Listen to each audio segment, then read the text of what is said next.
திண்டுக்கல் சிறுமலை மலைப்பகுதியில் மர்மமான முறையில் ஒருவர் உயிரிழந்த நிலையில் அந்த இடத்தில் என்ஐஏ அதிகாரிகள் சோதனையில் ஈடுபட்டிருக்கின்றனர். அண்மை செய்தியாக பார்த்து வருகிறோம். கூடுதல் விவரங்களோடு செய்தியாளர் வெற்றி இணைகிறார். வெற்றி, விவரங்கள்.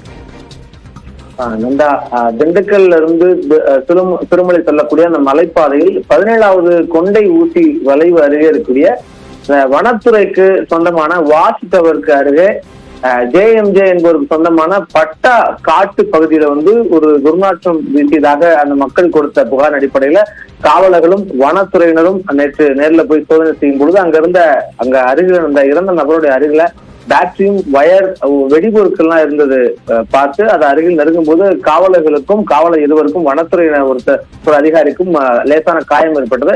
அதன் அடிப்படையில் சம்பவ இடத்துக்கு வெடிகுண்டு தடுப்பு நிபுணர்கள் சோதனை செஞ்சிருந்தாங்க. அந்த சோதனைக்கு அப்புறம் இருசக்கர வாகனத்துல பயன்படுத்தக்கூடிய பேட்டரி 8 ஜெலட்டின் குச்சிகள் எல்லாம் காவல்துறையினர் பறிமுதல் செஞ்சிருந்தாங்க. மேலும் அதை தொடர்ந்த விசாரணையினுடைய தொடர்ச்சியாக பயங்கரவாத எதிர்ப்பு படை மற்றும் கியூ பிரான்ச் போலீசாரும் தொடர்ந்து நேரத்தில் விசாரணை செஞ்சுட்டு இருக்காங்க. மாவட்ட காவல்துறை கண்காணிப்பாளர் பிரதீப் நேரடியாக விசாரணை செஞ்சாரு. இதுல பல்வேறு சந்தேகங்களை இந்த சம்பவம் அவருடைய இறப்பும் அதை தொடர்ந்து இருக்கக்கூடிய அந்த பேட்டரி ஜெலட்டின் குச்சிகள் எல்லாம் ஏற்படுத்தின அதன் மையமாக கொண்டு அதனுடைய தொடர்ச்சியாக இன்றைய தினம் என்ஐஏ அதிகாரிகள் அந்த சம்பவ இடத்தில் விசாரணை செய்து கொண்டிருக்கிறார்கள்.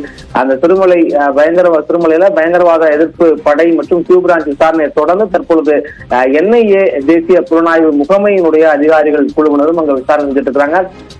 பேட்டரி வயர் வெடிபொருட்கள் அதனால இது கொலையா அல்லது சட்டவிரோத செயல்களுக்கு பயன்படுத்தக்கூடிய நோக்கத்துல இது எதுவும் பயன்படுத்தப்பட்டதா என்ற கோணத்துல விசாரணை நடந்துட்டு இருக்கு. இறந்த நபர் கேரளாவை சேர்ந்த சபு என்பவர்.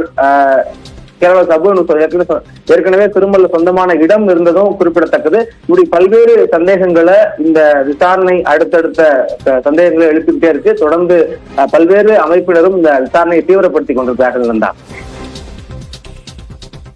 திண்டுக்கல்லில் மர்ம பொருள் வெடித்து ஒருவர் உயிரிழந்த நிலையில் தற்போது என்ஐஏ அதிகாரிகள் அந்த பகுதியில் சோதனையில் ஈடுபட்டிருக்கின்றனர். விவரங்களை வழங்கியதற்கு நன்றி. வெற்றி.